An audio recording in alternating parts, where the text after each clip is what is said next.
எவ்வளவு நேரம் பேசினாலும் பேசி முடித்துவிட முடியாத சேட்டித்தங்கள் கிருஷ்ண சேட்டித்தங்கள். அவர் அவதரித்ததே மாயம். அவர் பிறந்த ஊரிலிருந்து புகுந்த ஊராய் மதுராவிலிருந்து கோகுலத்துக்கு சென்றதே மாயம். அதில் 5 ஆண்டுகள் கழித்து நந்த கிராமத்துக்கு குடிபெயர்ந்து போனார். 10 ஆண்டுகள் கழித்து திரும்ப தான் பிறந்த ஊரான மதுரைக்கு எழுந்தருளினார். படிப்பதற்காக சாந்தீபினி பகவானிடத்தே உஜ்ஜைன் என்கிற அவந்திகா நகரத்துக்கு சென்றார். அப்புறம் நாட்டை ஆள்வதற்காக துவாரகாபுரியே நிர்மாணம் பண்ணி பெருப்பெருத்த ராஜ்யங்களையெல்லாம் ஆண்டார். பாண்டவர்களுக்கு உதவுவதற்காக அடிக்கடி இந்திரபிரஸ்தம் ராஜதானிக்கு வந்தார். அவர்கள் சண்டையிலே உதவி தேரோட்டுவதற்காக குருக்ஷேத்திர போரிலே கீதாச்சாரியனாய் பார்த்த சாரதியாக எழுந்தருளியிருந்தார். கடைசியாக இந்த பூவுலகத்தை விட்டு வைகுந்தத்தை அடைவதற்கு பிராபாச க்ஷேத்திரம் பாலுகா தீர்த்தம்னு பேர். குஜராத்தில் இன்னைக்கு இருக்கிற க்ஷேத்திரம். அங்கு சென்று அங்கிருந்தே வைகுண்டதாமத்தை திரும்பி அடைந்தார். ஓரிடத்தில் அவர் இருந்தவர் அல்லர். பிறந்ததோரிடம், வளர்ந்ததோரிடம், புக்ககம் ஓரிடம், உதவி செய்ய போனது ஓரிடம், சண்டையிட்டது ஓரிடம், உபதேசித்தது ஓரிடம். ராமன் என்றால் எல்லா இடத்துக்கும் சென்றாரே தவிர ஒரே யாத்திரை 14 வருஷங்கள் விறுவிறுவிறுவென்று பாரத தேசம் முழுக்க போனார். அதுவும் ஒரு லட்சத்துக்காக சென்றார். கைகேயிக்கு கொடுத்த வரத்தை ரட்சிக்கணுங்கிறதுக்காக சென்றார். முடிந்து திரும்பி வந்தார். அப்புறம் அயோத்தி பட்டணத்தை விட்டு ராமன் எங்கேயானு போனாரானால் ஒங்கியும் இல்லை. ஆனால் கண்ணன் இருந்ததே 125 ஆண்டுகள். அதுக்குள்ளே 5-10 வருஷத்துக்கு மேல் ஒரு இடத்தில் அவருக்கு இருப்பு கொள்ளாது. அடிக்கடி பிரயாணம் பண்ணிகிட்டே இருக்கிறவர்களுக்கு இந்தாங்கோன்னு இந்த 2 வருஷம் உட்காத்தி வச்சதை போலே அதை விட கஷ்டம் வேற எதுவுமே இல்லை. வாரத்துக்கு ஒரு இடம், இங்கே பாராயணமா, அங்கே அத்தியனமா, அங்கே உபன்யாசமா, அங்கே சம்பிரோக்ஷணமானு போகி பழகியவர்களாக இருந்தால் ஒரே இடத்துல உட்காருங்கன்னால் ஒரு விதத்தில் ரொம்ப கஷ்டமாக இருந்திருக்கும். இன்னொரு விதத்தில் அத்தியாத்ம சிந்தனமே குறைஞ்சி போய் சுற்றி கொண்டே இருந்தோமே, அது இல்லாமல் நம்ம சாதனம் ஒழுங்காக இருந்தது அப்படின்னு பார்ப்பதற்கு இது ஒரு வாய்ப்பாக இருந்திருக்கும். அவரவர் ஆத்மசோதனம் பண்ணிக்கிறதுக்கு இது ஒரு வாய்ப்பு. உட்கார்ந்த இடத்துல நாம எதை நோக்கி ஓடின்றிருக்கோன்னு யோசிச்சிருப்போம் இல்லையா? திருமங்கையாழ்வார் முதல் பாசுரத்திலேயே கூறினார், வாடினேன் வாடி வருந்தினேன் மனத்தால் பெருந்துயர் இடும்பையில் பிறந்து கூடினேன் கூடி இளையவர் தம்மொடும் அவர் தரும் கலவியே கருதி. அப்ப சொல்றார், ஓடினேன் ஓடி உய்வதோர் பொருளால் உணர்வெனும் பெரும் பதம். ஓடினே ஓடினே ஓடினே, எந்த மூலைக்கு எதுக்காக ஓடினேன்னே தெரியல. ஓடிண்டே இருக்கிறவனை நிறுத்தி ஏன் ஓடின்றிருக்கீள்னு சட்டுன்னு கேடுங்க, பதிலே தெரியாது. ஏதோ ஓடணும், எல்லாரும் ஓடின்தான் நானும் ஓடிந்தேன்னு. அதை போல இந்த சம்சாரத்தில் லௌகிக்கத்தில் ஈடுபட்டு எங்கோ ஓடிக்கொண்டிருக்கிறோம். ஓடின சத்தனையும் மாறி ஒரு இடத்துல அமரணும். நம்மளை மாற்றணுங்கிறதுக்காகத்தான் கண்ணன் ஓடியிருக்கார். இல்லைன்னா யாராவது பிறந்த இடத்துலேருந்து அன்னிக்கே பிரசவ அறையிலேருந்து இன்னொரு ஊருக்கு போவார்களா? 27 நாள் ஆகணும், 41 நாள் ஆகணும். ஆணாக இருந்தால் குழந்தையாக இருந்தால் இத்தனை நாள் கழித்து தான் தீட்டு போகும். பெண் குழந்தையாக இருந்ததுன்னா இத்தனை நாள் கழித்து தீட்டு போகும். கையில் உட்காத்தி வச்சு நெய்யை குழி குழியாக குத்தணும். அதை பிரசவித்த பெண்ணு சாப்பிடணும். அதுக்கு அவ்வளவு ஜாகிரதைப்படுத்திக்கணும். மருந்தெல்லாம் அரைச்சி கொடுக்கணும். எவ்வளவு கிரமங்கள் வச்சுன்னு இருக்கோம். இதில் எதுவாவது தேவகிக்கு உண்டா? இல்லை கல்கண்டு கொடுத்து சோபனம் சொல்கிறதாவது கண்ணன் அவதரித்தான்னு பண்ணினோமா? நம்ம வீட்டில் குழந்தை பிறந்ததுனால் 10 கோவிலில் தளிக விடுறோம். இன்னென்ன கோவிலுக்கு நேர்த்தி கடன் செலுத்துகிறோன்னு வேண்டிக்கிறோம். அந்தந்த கோவிலில் புஷ்பம் சமர்ப்பிக்கிறேன், அர்ச்சனை பண்ணுறேன், எத்தனையோ சொல்கிறோம். அதுபோல் கண்ணனே அவதரிச்சுட்டாரே. மகனொருவர்க்கல்லாத மாமேனி வண்ணன் அவர் அவதரித்ததற்கு போய் ஊரெல்லாம் செய்தி சொல்லலாமன்னால் சொன்னால் கம்சன் செவிகளுக்கு காது செய்தி எட்டினால் கொல்லுவதற்கு வந்து விடுவான். வாயக்கூட திறக்க முடியாது. அந்த இரவோடு இரவாக உருத்தி மகனாய் பிறந்து ஓரிரவில் உருத்தி மகனாய் ஒளித்து வளர்ந்தான். அவனுடைய சரித்திரம் என்ன அப்படிங்கிறத விஷயமாக பார்க்க போகிறோம். சுருக்கமாக பார்ப்போம். இக்ஷ்வாகுனுடைய வம்சத்தை வர்ணிக்க ஆரம்பித்தார். இதெல்லாம் சூரிய வம்சம், இதெல்லாம் சந்திர வம்சம்னு சொல்ல ஆரம்பித்தார். புராணம்னு இருந்தாலே வம்சக்கதை இருக்கணும். சர்கஸ்ச பிரதிசர்கஸ்ச வம்சோ மன்வந்தராணிச்ச வம்சானுச்சரித்தஞ்சேதி புராணம் பஞ்சலக்ஷணம்னு அதுக்கு இருக்கிற 5 அடையாளம் பார்த்தோம். அதில் வம்சக்கதையை சொல்லிட்டு இருக்கார். சூரிய பகவானிடத்தே அடுத்தடுத்து பிறக்கிறார்கள். நாபாகோ நபகாபத்யம் யம் ததம் பிராதரः கவிம் யவிஷ்டம் வியபஜந்தாயம் பிரம்மச்சாரிணமாகதம் பிராதரோ பாங்க்த கிம் மஹ்யம் பஜாம பிதரந்தவ த்வாம் மம ஆர்யஸ்ததாபாங்க்ஷுர்மா புத்திரக ததாதிருதாக.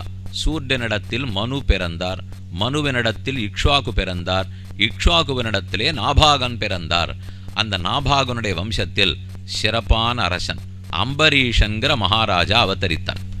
ஏகாதசி துவாதசி மகாத்மன் தெரிஞ்சுக்கணும்னால், பாகவதர்களிடத்தில் அபச்சாரப்படக்கூடாதுன்னு புரிஞ்சுக்கணும்னால் அதுக்கு அம்பரீஷ சரித்திரம் வாசிக்கணும். அதைத்தான் சாதிக்கிறார் சுகர். அம்பரீஷோ மகாபாகா சப்த தீபவிதீம் மகீம் அவ்யயாஞ்ச ஸ்ரீயம் லப்த்வா விபவம் ச அதுலம் புவி மேனேதி துர்லபம் பும்சாம் சர்வந்தத் ஸ்வப்ன சம்ஸ்துதம் வித்வான் விபவ நிர்வாணம் தமோ விசதி யத் புமான். வாசுதேவே பகவதி. அவன் அரசனாகவே இருந்தாலும் ராஜரிஷியாய் பெருமானிடத்தில் சிறந்த பக்தியோடு இருந்திருக்கான். இந்த ராஜ்யத்து சொத்து எதுவும் தன்னதுன்னே அவன் நினைச்சது கிடையாது. பகவானுடைய சொத்து. ஜாகிரதையா பாதுகாக்கிறதுக்காக நம்மளை விட்டுருக்கார். பாதுகாக்கணும், பிரஜைகளுக்கு நல்லது பண்றதுக்காக இருக்கிறோம். செய்துவிட்டு கடமை ஆற்றிவிட்டு ஈஸ்வரன் திருவடிகளை அடையணும். இப்படித்தான் ராஜாவே நினைச்சிருந்தார். பிராப்தோபாவம் பரம் விஸ்வம் ஏனேதம் லோஷ்டவத்து ஸ்மிருதம். கஜானா முழுக்க பொற்காட்சிகள் இருந்தாலும் காலில் எடறிண்டு போட கல்லு மண்ணு ஓட்டாஞ்சில்லுக்கு சமமாத்தான் நினைச்சிருந்தாராம். வரி போடுவார், ஆனா ஒத்தருக்கும் வலிக்காமல் போடுவார். தண்டனை கொடுப்பார், திருந்துவதற்கு கொடுப்பார், வலிப்பதற்கு கொடுக்க மாட்டார். சவை மனஹா கிருஷ்ண பதாரவிந்தயோகோ வச்சாம்சி வைகுண்ட குணானுவர்ணனே. மனசத்தனி கண்ணனுடைய திருவடிகளிலேயே நிலைச்சிருந்தது. வாயத்தனி வைகுண்டநாதனுடைய புகழை பேசுவதிலேயே நிரத்தராக இருந்தது. கரவ் ஹரேர் மந்திர மார்ஜனேஷு. இவர் அரசர். ஆனா எங்க கோவில் இருந்தாலும் அதை பெருக்கி மொழிகி தொடச்சு கோலம் போட்டு அதத்தனி இவரே செய்வராம். அந்த வழக்கம் இப்பவும் சில ஊர்கள்லாம் இருக்கு. புரி ஜெகநாதத்தில் ரத யாத்திரான்னு கேள்விப்பட்டிருக்கீங்களோ இல்லையோ, அதுக்கு முன்னாடி அந்த அரசர் வந்து ரதம் போற வீதியை பெருக்கி விடுவார். அவர் பெருக்கின பிற்பாடு தான் புறப்படவே முடியும். அதெல்லாம் செய்யலாமா சுவாமி? அப்படியே நேர கொண்டு மிக மிக மிக முக்கியமானவர்கள் தரிசனம்னு ஒன்று போட்டிருக்கா பத்தில. நம்ம தரிசனம், முக்கியமானவர்கள் தரிசனம், ஆங்கிலத்தில் ஒரு 4 எழுத்து போடுவாளே, போட்டுவிட்டு அது அப்பேற்பட்டவர்கள் நேர வந்தால் எல்லாரையும் விளக்கணும்னால் குலசேகர ஆழ்வார் ராஜாவாக இருக்கிறச்சே என்னை இந்த மாதிரி நேர கொண்டு போய் நிறுத்தவே நிறுத்தாதீங்கன்னு மன்றாடினார். எனக்கு இந்த சேவையே பிடிக்கல. பக்தர்களோட கூட்டமாக கைங்கிறதுக்கு போகிற சேவை தான் பிடிச்சிருக்கு, மற்ற சேவையே வேண்டான்னா அந்த ராஜா அப்படி இருந்திருக்கான். முகுந்த லிங்காலய தரிசனே திருஷவ் தத் பிருத்திய காத்திர ஸ்பரிசங்க சங்கமம். பகவானிடத்தில் அவன் விருப்பத்தோடு இருந்தது ஆச்சரியம் இல்லை. அது பல ராஜாக்கள் கூட இருந்திருக்கலாம். ஆனால் அடியவர்களிடத்திலே தேவதா புத்தியோடு இருப்பாள. ராஜான்னு இருந்தால் வேற வழியே இல்லை, பகவத் சன்னதிக்கு வந்து தான் ஆகணும். என்ன பண்ணாலும் அவர் ராஜாதி ராஜா. ஆனால் பாகவதோத்தமர்களிடத்தில் அரசன் அப்படி நடந்து போனானால் அதுவும் அவனிடத்தில் இருந்ததுங்கிறார். பகவானுக்கு சமமாக பாகவதர்களையும் நடத்தினான். கிரகேஷு தாரேஷு சுதேஷு பந்துஷு த்விபோத்தமஸ்யந்தன வாஜிபத்திஷு. யாரு இடத்துலையாவது அவனுக்கு விருப்பம் இருக்குமா? அது மனைவியா இருக்கட்டும், பிள்ளையா இருக்கட்டும், நிலபுலனாகட்டும், ஒன்று நம்புறதில்லை. அகங்காரத்தையும் தொலைத்தான், மமகாரத்தையும் தொலைத்தான். தேகமே ஆத்மாங்கிற அந்த பசு புத்தியும் அவங்ககிட்ட கிடையாது. எல்லாம் என்னதுங்கிற எண்ணமும் அவனிடத்துல கிடையாது. தேகம் வேறு, ஆத்மா வேறு. ஆத்மா பகவானுடைய சொத்து, மற்ற எதுவுமே ஆத்மாவுக்கு சொத்து இல்லை. பகவானுடைய திருவடிகள் ஒன்று தான் சொத்து என்கிற தெளிவு இருந்தவர். தஸ்மா அதாத் ஹரிஷ்சக்கரம் பிரத்யநீக பயாவகம் ஏகாந்த பக்தி பாவேன பிரீதோ பிருத்யாபிரக்ஷணம். இவனுக்கு இருந்த பக்தியை பார்த்து விட்டு பெருமான் தன் கையில் இருக்கிற சக்கராயுதத்தை இவனை காப்பதற்காகன்னு விட்டு வச்சிருந்தாராம். சக்கராயுதமே இவர் கூட இருந்து இவருக்கு எந்த கட்டம் வந்தாலும் காப்பாற்றும்னால் அப்பனா அவனுக்கு எவ்வளவு நெருக்கம் இருந்திருக்கணும்.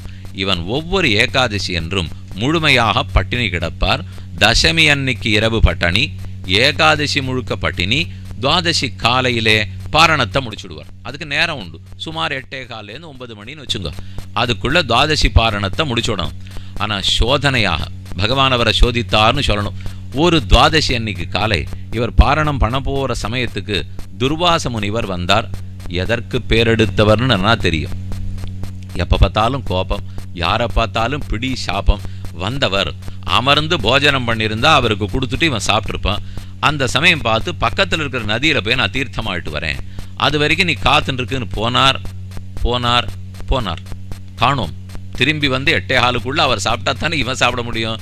ஏகாதசி பட்னி இருக்கிறது ஒரு பங்கு பெருமைனால், துவாதசி அன்னைக்கு பாரணத்தை நேரத்தோட பண்ணுறது இன்னும் முக்கியம். அப்படி இவனால் முடியல. யோசிச்சு பார்க்குறான், நான் இப்போ சாப்பிட்டுட்டேன்னால் வந்த விருந்தாளியே அதித்தியை வச்சுட்டு சாப்பிட்ட குற்றமாயிடும். சாப்பிடாத இருந்துட்டேன்னால் துவாதசி பாரண விதியை முறித்ததாயிடும். சாப்பிட்றதா வேண்டாமா? சரியான தர்ம சங்கடம். இப்படி ஒரு தர்மம், அப்படி ஒரு தர்மம். இந்த ரெண்டுத்துல எந்த தர்மத்தை பத்தணும்னு சந்தேகம் வந்தா, சங்கடம் வந்தா தர்ம சங்கடம்னு பேர். ஆனால் அதை நம்ம செய்ய புரிஞ்சிக்காமல் ஒன்று தர்மமாக இருக்கும், இன்னொன்று அதர்மமாக இருக்கும். அது ரெண்டுத்துக்கு நடுவில் சங்கடம் வந்தால் அது தர்ம சங்கடம் இல்லை. சாதாரண ஏதோ ஒரு ஊழல் பண்ணணும், யாரோ லஞ்சம் வாங்குறான்னு வச்சுக்கோ, அது வாங்கணுமா வேண்டாமான்னு குடும்பத்தில் பேச்சுவார்த்தை நடக்கும். ஒரு பக்கம் எல்லாரும் வாங்கினா தான் வாழவே முடியும்னு சொல்கிறா, அது பத்னியும் சொல்கிறா குடும்ப தர்மமாக இருக்குது, கிரகஸ்த தர்மமாக இருக்குது. ஆனால் வாங்கிட்டோம்னால் அதுவும் தப்புன்னு சொல்கிறா. வாங்கிறதா வேண்டாமா தெரியலையே, தர்ம சங்கடமாக இருக்குதுன்னு பேசிப்போம். இது தர்ம சங்கடமே இல்லை, ரெண்டுமே தர்மமாக இருக்கணும். அதுக்குள்ள சங்கடம் வந்தால் தான் தர்ம சங்கடம். இதில் ஒன்று நேர அதர்மம். குடும்பத்தை ரட்சிக்கணுங்கிறது தர்மம், லஞ்சம் வாங்கணுங்கிறது அதர்மம். அதர்மத்துக்கும் தர்மத்துக்கும் சங்கடமே வரக்கூடாது. அதர்மம் கிடையாதுன்னு கிடையாது.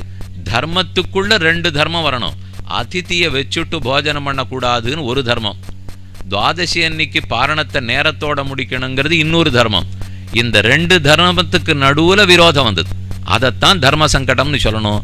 யோசித்தவன் முடிவு பண்ணா, ஒரு பாத்திரம் நிறைய தீர்த்தத்தை எடுத்தான், விறுவிறுன்னு சாப்பிட்டு முடிச்சுட்டான். தீர்த்தஞ்சாட்டா அதித்தியை வச்சுட்டு சாப்பிட்ட குற்றம் வராது.